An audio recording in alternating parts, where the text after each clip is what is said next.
The notification chimed on her phone at 2:47 a.m. Maya's fingers hesitated over the screen. Another late-night pickup from the financial district. She needed the money. She always needed the money.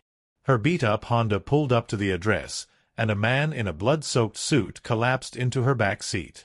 "Drive," he commanded, his voice rough with pain. She should have screamed. Should have called 911.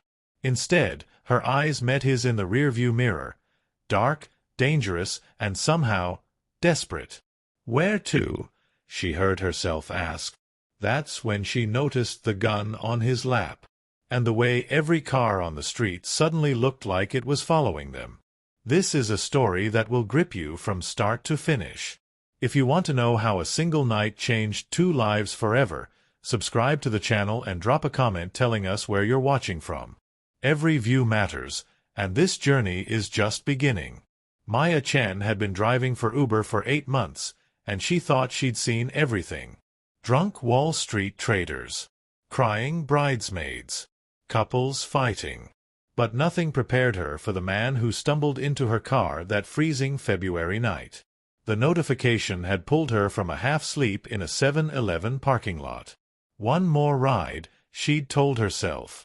Just one more to hit her nightly goal. Lily's medication wasn't going to pay for itself. Her daughter, 6 years old. Asthma that turned every New York winter into a financial nightmare. Maya worked 3 jobs, Uber at night, data entry during the day, weekend shifts at a Korean restaurant in Flushing. Sleep was a luxury she couldn't afford. The financial district was empty at this hour, all glass towers and shadows. Her Honda, 10 years old, 200,000 miles, check engine light permanently on, looked pathetic among the sleek black SUVs lining the streets. The address led her to an alley behind a building she'd never noticed before. No sign. Just a steel door and a man in a suit standing guard. He looked at her car with obvious disdain, then spoke into his wrist. Something felt wrong. Maya's finger hovered over the cancel button. That's when the back door flew open. The man who collapsed into her back seat was nothing like the app photo. That picture showed someone in sunglasses at a restaurant. This man was bleeding. "Drive."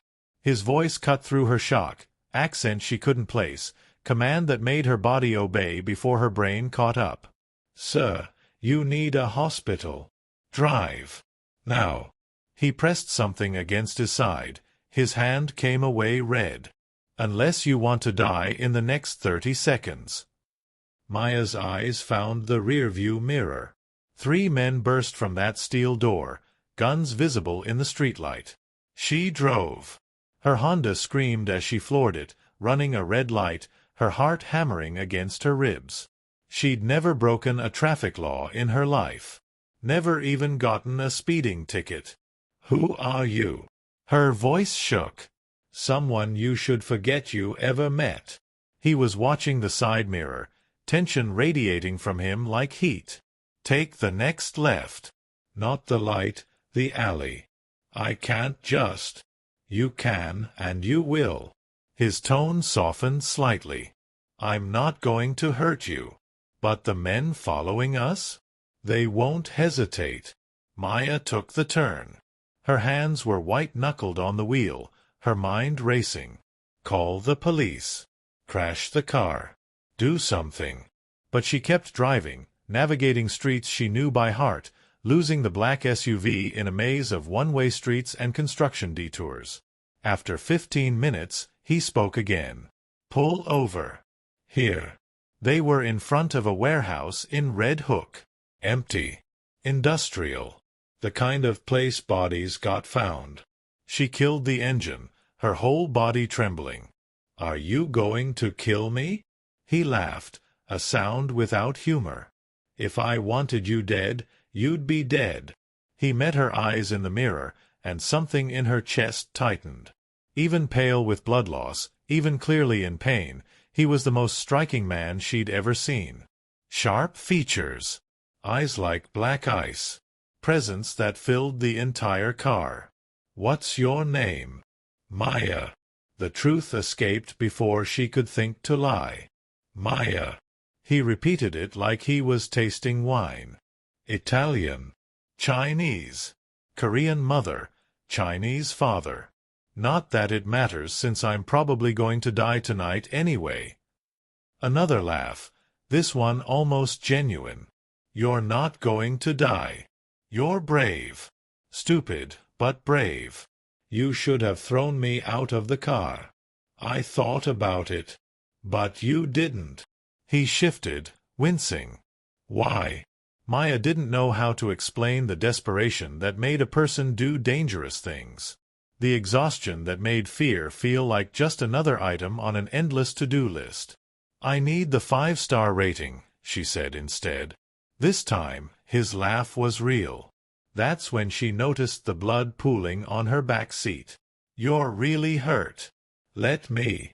No hospitals. Then at least let me look at it.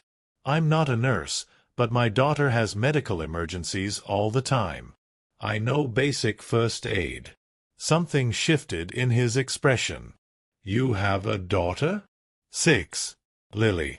She's with my neighbor right now, and I need to get home before she wakes up for school, so if you could. Let me see your phone. Maya's stomach dropped. What? Your phone. The app. They'll track the ride. Track you. He held out his hand. Even that gesture commanded obedience. Give it to me. Now. She handed it over, watching as he did something she didn't understand, his fingers moving with surprising speed despite his injury. There. Ride cancelled. App closed. You were never here. He looked at her again, really looked at her. You work 3 jobs to pay for your daughter's medication. You drive this death trap at 3 a.m. because you're desperate. You live in. He glanced at something on her phone. Queens. Flushing. 2-bedroom apartment you can barely afford. How do you? I'm very good at finding information. He handed back her phone. And now I'm going to give you a choice. You can drive away right now. Forget this ever happened. Or you can help me, and I'll make sure your daughter never worries about medication costs again. Maya should have driven away. Should have run. Instead, she heard herself ask, what kind of help? Dante Romano hadn't expected to survive the night. The ambush at the meeting, his second-in-command's betrayal, the bullet that had cracked 2 ribs before lodging in his side, all of it pointed to a well-planned execution. What he definitely hadn't expected was to be saved by a tiny woman in a car held together by prayer and duct tape. Maya Chen. Single mother. 3 jobs. Probably hadn't slept a full night in years. And brave enough to drive a bleeding stranger through New York rather than panic. She was cleaning his wound in the warehouse office, some property he'd forgotten he owned, purchased through shell companies years ago. Her hands were steady, her face set in concentration. This is bad, she said quietly. The bullet's still in there. You really need. No hospitals. No doctors. He watched her face. Can you get it out? Are you insane? I drive Uber and input data. I'm not a surgeon. You said you know first aid. For childhood asthma, not gunshot wounds. But she was already examining the entry point, her fingers gentle but sure. If I do this, you could bleed out. Get infected. Die. If you don't do it, I'll definitely die. He smiled. He knew the effect it usually had. So what do you say, Maya Chen? Want to add unlicensed surgery to your resume? She glared at him. This isn't funny. You're seriously injured, and you're making jokes. What else would you have me do? Cry. Most people would at least show fear. I'm not most people. She was silent for a long moment, studying him. Then she stood, looking around the dusty office. I need supplies. Clean water, alcohol, tweezers, bandages. And probably something for you to bite down on, because this is going to hurt like hell. Dante told her where to find a first aid kit. This warehouse had been a backup location for years. She returned with supplies and a bottle of whiskey. "Drink," she commanded, and he almost laughed at the way she'd flipped their dynamic. The whiskey burned going down.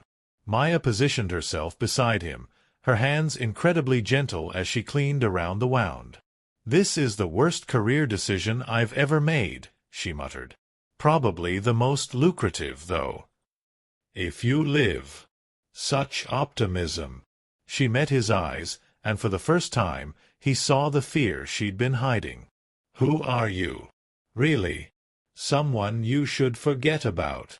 You keep saying that. But you also said you'd help with Lily's medication, which means you expect to see me again." Her fingers paused. "So who are you?" "My name is Dante Romano." He watched her face, waiting for recognition. Nothing. She had no idea who he was. No idea that his name made men cross themselves. That he controlled half the port traffic in New York. That he'd built an empire on blood and strategy. She just saw a man who needed help. "Okay, Dante Romano. This is going to hurt." She didn't give him warning before she started probing for the bullet. Pain exploded through his side. Dante bit down on the leather belt she'd given him, tasting copper and whiskey. Through the agony, he watched her face. Concentration, determination, surprising competence. "Got it." She held up the bullet triumphantly, then immediately pressed gauze to the wound. "Now we just have to hope you don't die of infection in the next 48 hours. Your bedside manner needs work. My patient nearly got me killed, so I think I'm allowed some attitude." But she smiled slightly as she bandaged him with careful precision. The sky was lightning outside. Maya checked her phone and cursed softly. "I need to get home. Lily wakes up at 6:30. I'll have someone drive you." "Someone?" She looked alarmed. "More people with guns?" "More people who work for me, yes. But they won't hurt you." He pulled out his phone, encrypted, untraceable, and sent a message. 5 minutes. I can drive myself. Your car is covered in my blood. You'll take the ride." It wasn't a suggestion. Maya crossed her arms. "You're very bossy for someone I just pulled a bullet out of. You're very argumentative for someone about to receive a life-changing amount of money." "About that." She bit her lip. "I don't want your money. I don't want anything. I just want to forget this happened and go home to my daughter." Dante studied her. She meant it. This woman who worked herself to exhaustion, who drove strangers at 3 a.m., who could barely afford her apartment, she was turning down money because she understood the cost. Smart. Self-preserving. Exactly the kind of person he shouldn't get involved with. "Too late," he said quietly. "The moment you helped me, you became part of this. The men who were chasing me? They saw your car. Your license plate. By morning, they'll know who you are." The color drained from her face. "My daughter will be safe. I promise you that." He stood, ignoring the pain shooting through his side. "But you need to trust me." "Trust you? I don't even know you. You know I kept my word. I didn't hurt you. I could have taken your phone, your car, your money. I didn't. You know I'm grateful. You saved my life tonight. And you know." He moved closer, watching her breath catch. "You know you feel something too. This connection. Tell me I'm wrong." Maya stepped back, but her eyes never left his. "You're wrong. This is adrenaline and shock and probably some kind of Stockholm syndrome where the victim starts sympathizing with. I'm not your captor. You told me to drive. You told me to help you. You've been giving orders all night. and you chose to obey. Every single time. He smiled. Why? A car horn sounded outside. His driver had arrived. Maya grabbed her purse, backing toward the door. I made a mistake tonight. A huge, potentially fatal mistake. But it's over now. I'm going home to my daughter, and you're going to do whatever Mafia bosses do. We're done. Mafia? He raised an eyebrow. What makes you think? Please. The guns, the violence, the no hospitals thing, the way you carry yourself? I might be tired and broke, but I'm not stupid. She paused at the door. Goodbye, Dante Romano. I hope your wound heals. She was gone before he could respond. Dante stood alone in the warehouse, his side screaming, his clothes still stiff with blood. He should let her go. Should protect her by staying away. Instead, he picked up his phone and made a call. Marco. I need full security on an address in Flushing. A woman named Maya Chen and her 6-year-old daughter Lily. 24-hour surveillance. No one gets near them without my knowledge. He'd promised her safety. And Dante Romano always kept his promises. Even the ones that would change his life forever. Maya made it home just as Lily was waking up. She kissed her daughter's forehead, helped her with the nebulizer, and got her ready for school with a smile plastered on her face. Inside, she was screaming. What had she done? She'd helped a criminal. Removed a bullet from a man who was clearly dangerous. Put herself, and worse, Lily, directly in harm's way. Her hands shook as she made breakfast. Lily chatted about a field trip coming up, oblivious to the fact that her mother had spent the night covered in someone's blood. After dropping Lily at school, Maya drove home to change for her day shift. That's when she noticed the black SUV parked across the street. Her blood turned to ice. The day passed in a fog of paranoia. The SUV followed her to work. Sat outside her building. When she picked up Lily from school, it was there. Always keeping distance. Never threatening. Just watching. By evening, Maya was ready to scream. She put Lily to bed early, then stood at her window, staring at that SUV. Her phone rang. Unknown number. Stop calling your security, Dante's voice said. They're mine. They're protecting you. Protecting me? They're stalking me. There's a difference. The men who want me dead will come for you eventually. I'm making sure they can't. Maya sank onto her couch, exhaustion crashing over her. I can't live like this. I can't have armed men following my daughter to school. You won't have to. Not forever. Just until I handle the threat. And how long will that take? Silence. Then, I don't know. At least he was honest. Maya closed her eyes. What do you want from me? Have dinner with me tomorrow night. Let me explain everything. Let me, he paused. Let me thank you properly. I don't want your thanks. I want my normal life back. Your normal life is killing you. His voice was quiet but intense. 3 jobs. No sleep. Choosing between your daughter's medication and rent. That's not living, Maya. That's surviving.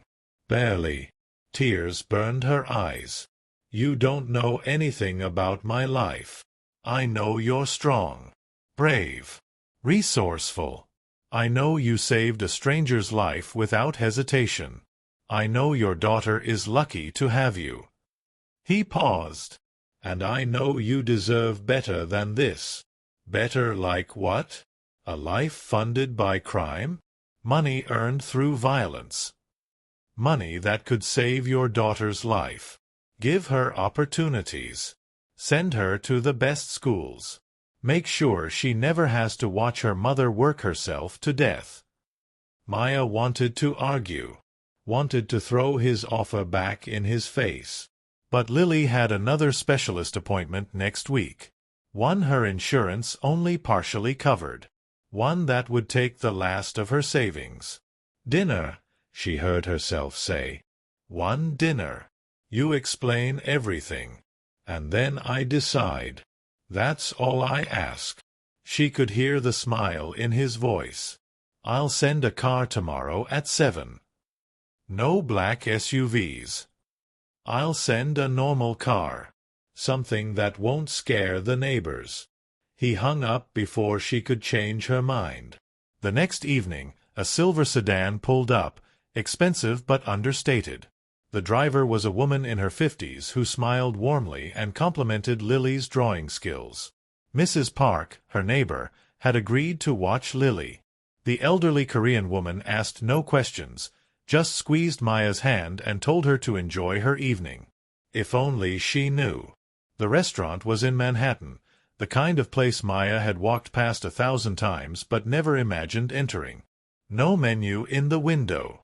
Just a discreet door and a name she couldn't pronounce. Dante was waiting in a private room. He wore a different suit, charcoal gray, perfectly tailored. The bandage was barely visible. He looked like he belonged on a magazine cover, not in her back seat covered in blood. "You came," he said, standing. "I said I would. People say many things. Few actually follow through." He pulled out her chair, such an old-fashioned gesture that it caught her off guard. The food was incredible.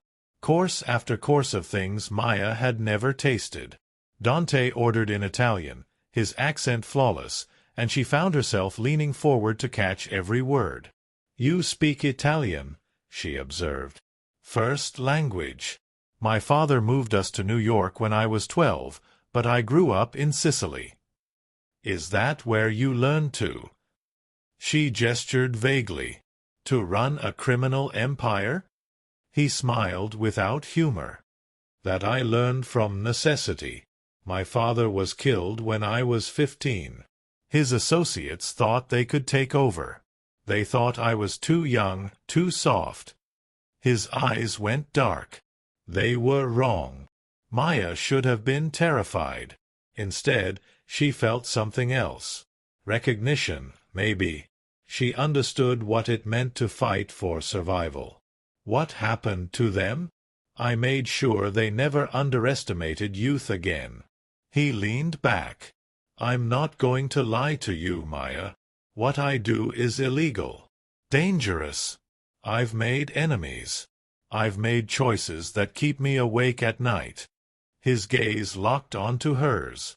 "But I also protect people. The businesses that pay me for protection, they actually get protected. The neighborhoods under my control, they're safer than those run by police. I have rules. Lines I don't cross." "Like what?" "No drugs in schools. No violence against families. No exploitation of the vulnerable." He paused. "No hurting innocent people who just happened to pick up the wrong Uber passenger." Despite everything, Maya smiled slightly. "How's your side?"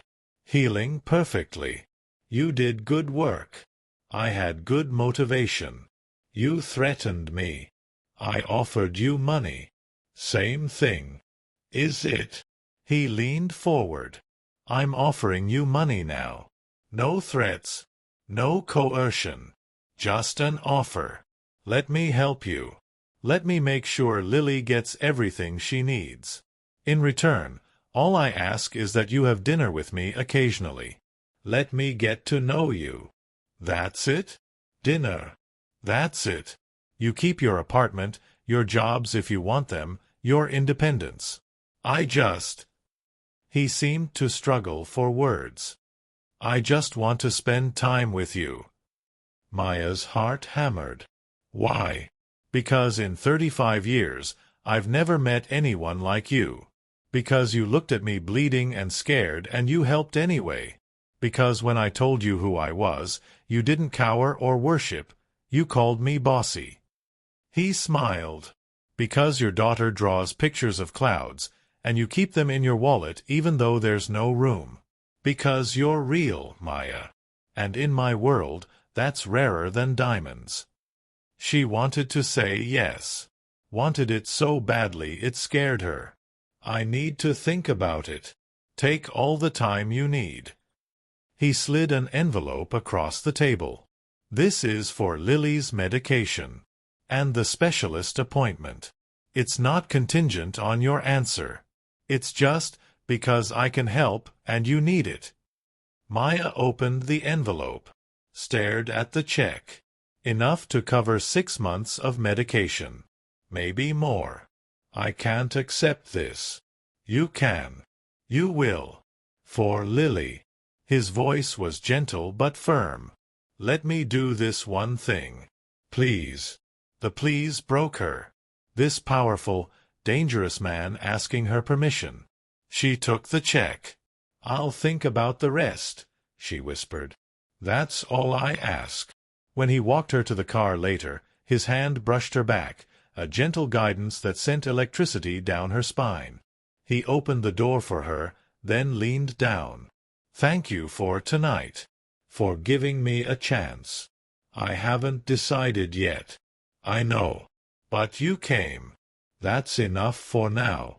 He smiled, a real smile, warm and devastating. "Good night, Maya Chen." She was halfway home when she realized she was smiling too.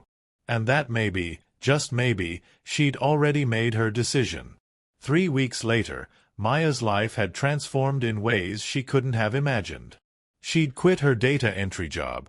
Dante had been right, it was killing her. She still drove Uber and worked at the restaurant, but only during hours that let her actually see Lily. They'd had 5 dinners. Each one longer than the last. Each one making it harder to pretend this was just about money. Dante was complicated. Dangerous, yes. But also surprising. He knew obscure facts about Korean history because he'd lived there for 2 years. He quoted poetry. He asked about Lily constantly, remembering tiny details Maya mentioned. And he was patient. Never pushed for more than she offered. Never made her feel obligated. Until the night everything changed. Maya was closing up at the restaurant when 3 men walked in. She recognized the look immediately, the same predatory stance as the men who'd chased Dante that night. "We're closed," she said, keeping her voice steady. "We're not here for food." The leader smiled. He was young, cocky, with a scar across his eyebrow. "We're here about Dante Romano. You know him, right?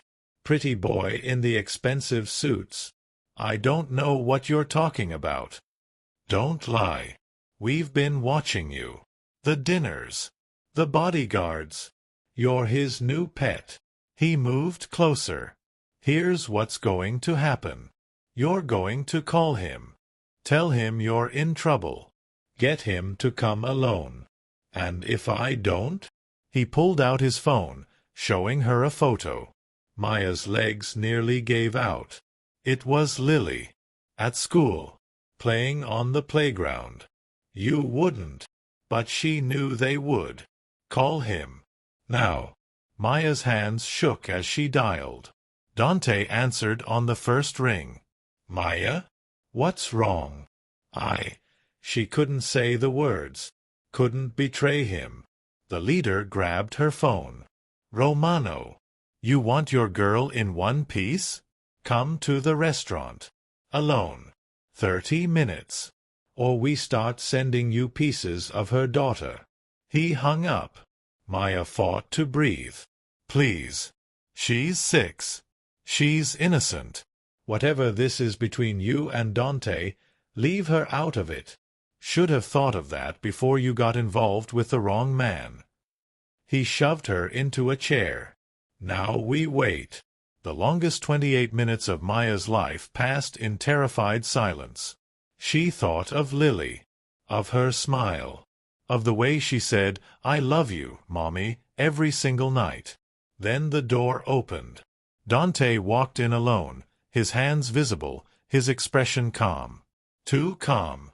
"Let her go." Not how this works, Romano. You destroyed my uncle's operation. Killed 12 of his men. Took his territory. The leader pressed a gun to Maya's temple. Now I take something of yours. She's not mine. She's innocent. This is between us. Everything's between us now. He cocked the gun. Any last words for your boss, sweetheart? Maya met Dante's eyes. Saw something there that made her breath catch. Not fear. Not anger. Something deeper. I'm sorry, she whispered. Don't be. Dante's voice was soft. Then everything happened at once. The windows exploded. Armed men poured in from every direction. Dante moved like lightning, knocking the gun away from Maya's head, pulling her behind him. The fight was brutal and fast. Maya pressed herself against the wall, eyes closed, hearing gunshots and shouting. Then silence. Dante's hands on her face. Look at me. Maya, look at me. She opened her eyes. He was bleeding from a cut on his cheek, but alive. Oh, are you hurt? She shook her head, unable to speak. Lily. They showed me her photo. At school. She's safe. I had 20 men around that school before I even left my office. She's with Mrs. Park now. Safe. He pulled her into his arms, and Maya finally broke, sobbing against his chest. I thought they'd kill her. I thought... Never. I'd burn this entire city down before I let anyone touch her. He pulled back, his hands still framing her face. This is my fault. I brought this to your door. I should have stayed away. Don't. Maya surprised herself with the fierceness in her voice. Don't apologize for protecting us. Don't apologize for being in my life. Maya. I've been lying to myself for 3 weeks, pretending this was about money or security or anything else. But it's not. She held his gaze. I've fallen for you, and that terrifies me more than anything that happened tonight. Dante's expression transformed. You have no idea how long I've waited to hear you say that. This is insane. You're a mob boss. I'm a broke single mother. We make no sense. We make perfect sense. He leaned his forehead against hers. You're everything I didn't know I needed. Everything I didn't know existed in this world. And I am completely, irrevocably in love with you. Maya's breath caught. You can't be. I am. I have been since you pulled that bullet out of my side and called me bossy. He smiled. I fought wars, built empires, survived assassination attempts. But falling in love with you? That scared me more than all of it combined. Dante. Move in with me. You and Lily. Let me protect you properly. Let me give you both the life you deserve. That's too fast. Too much. After tonight, you think I can let you out of my sight? You think I can sleep knowing you're in that apartment without proper security? His voice was rough with emotion. I'm asking you to trust me. To take a leap. I know it's insane. But when has anything about us been sane? Maya thought about her apartment. Her 3 jobs. The constant fear of not having enough. Then she thought about Lily's smile. About safety. About this impossible man who'd somehow become essential. Okay, she whispered. We'll try it. Dante kissed her then, gentle and desperate and full of promise. It was a first kiss that tasted like tears and blood and hope. When he pulled back, he was smiling. I have to handle this situation. Take care of the men who threatened you. It won't be pleasant. I know what you have to do. Maya straightened. Just come home when it's done. Home. He repeated the word like it was sacred. I'll come home. 6 months later, Maya stood in the penthouse kitchen making breakfast. Lily was at the piano in the living room, playing the Chopin piece her new teacher had assigned. Their life had changed in ways Maya was still processing. The penthouse was more than she'd ever dreamed. Floor-to-ceiling windows overlooking Central Park, for bedrooms, a kitchen bigger than her old apartment. But what made it home was Dante. He'd kept every promise. Lily had the best medical care. Her asthma was managed with medications Maya didn't have to budget for. She went to a private school where her artistic talent was nurtured. But more than money, Dante gave them safety, love, a family. He wasn't perfect. His work was still dangerous. He still came home late some nights, his eyes dark with things he couldn't discuss. But he was always gentle with Lily, patient with Maya's fears, present in a way Maya had never experienced. "Mommy, did I play it right?" Lily called. "It was beautiful, sweetheart." Dante emerged from his office, dressed in one of his perfect suits. He stopped to listen to Lily play, then clapped when she finished. "Brava, piccola stella. Little star." He'd been teaching her Italian. Lily beamed and ran to hug him. Dante lifted her easily, and something in Maya's chest tightened. This man who controlled half of New York's underworld was completely wrapped around a 6-year-old's finger. "School today?" Lily asked. "Yes. And I hear you have an art show this Friday." "Are you coming?" "Mom's coming. And Mrs. Park. Can you come too?" "I wouldn't miss it for anything." He set her down. "Go get your backpack. The car leaves in 10 minutes. Lily raced off. Dante turned to Maya, pulling her into his arms. "Good morning." "Good morning yourself." She kissed him softly. "Late meeting last night?" "Unavoidable. But handled." He studied her face. "You look worried. The men from the restaurant. The leader, did you?" "He won't bother anyone again." "None of them will." His voice was hard, then softened. "I know what I am, Maya. What I do. If you need to talk about it, I don't need all the details. I just need to know we're safe. Always. That's not negotiable." He kissed her forehead. "I have something for you." He pulled a small box from his pocket. Maya's heart jumped. "Dante." "Open it." Inside was a key. She looked at him, confused. "Key to what?" "The restaurant. In Flushing. The one where you used to work." He smiled at her expression. "I bought it. It's yours now. Run it how you want. Keep working there if you enjoy it, or hire a manager. It's your choice. You bought me a restaurant? You love cooking. You're brilliant at it. And I love seeing you happy." He closed her fingers around the key. "Also, I may have arranged for Lily's artwork to be displayed there. She's incredibly talented." Maya couldn't speak. 6 months ago, she'd been drowning. Now she was floating, buoyed by this man's impossible love. "Thank you," she whispered. "Thank you for taking a chance on me. For seeing past the blood and violence to the man underneath." He pulled her close. "You saved my life that night, Maya. But you did more than that. You gave me a reason to want to be better. You're already better than you think. Only with you." He kissed her deeply, and Maya felt it all the way to her toes. Lily's voice called from the hallway. "Are you guys kissing again?" "Gross." They broke apart, laughing. "Your daughter is very opinionated," Dante observed. "Our daughter," Maya corrected quietly. Something shifted in his expression. "Our daughter," he repeated. Then, "Marry me." "What?" "Marry me. Make this official. Let me be Lily's father legally. Let me be your husband." He cupped her face.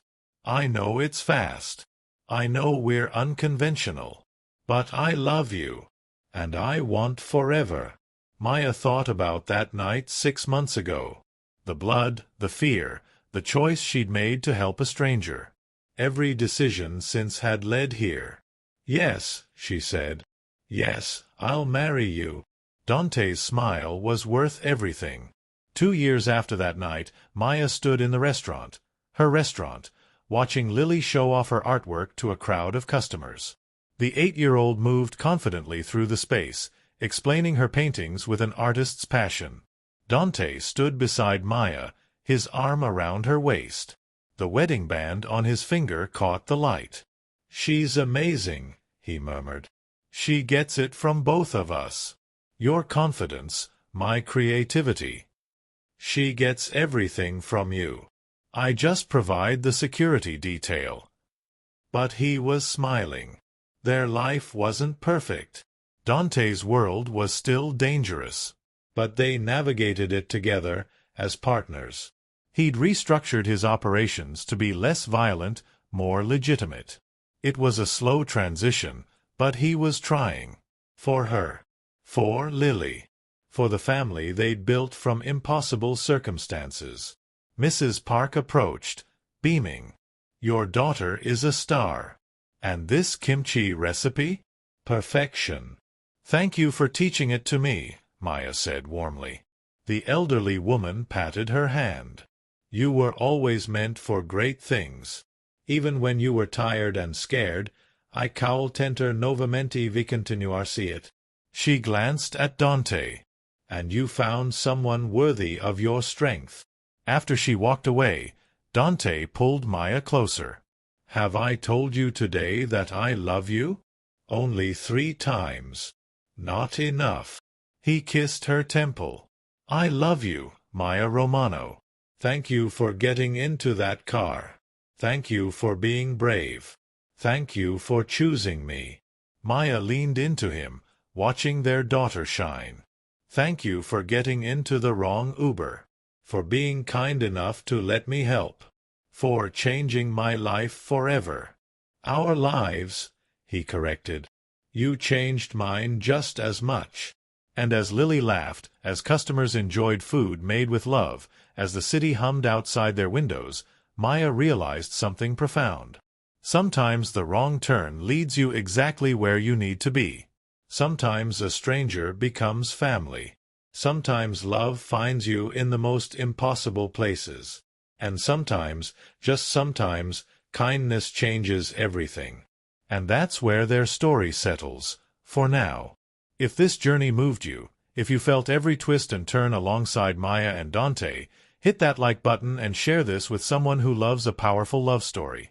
More stories like this are coming your way. See you in the next one.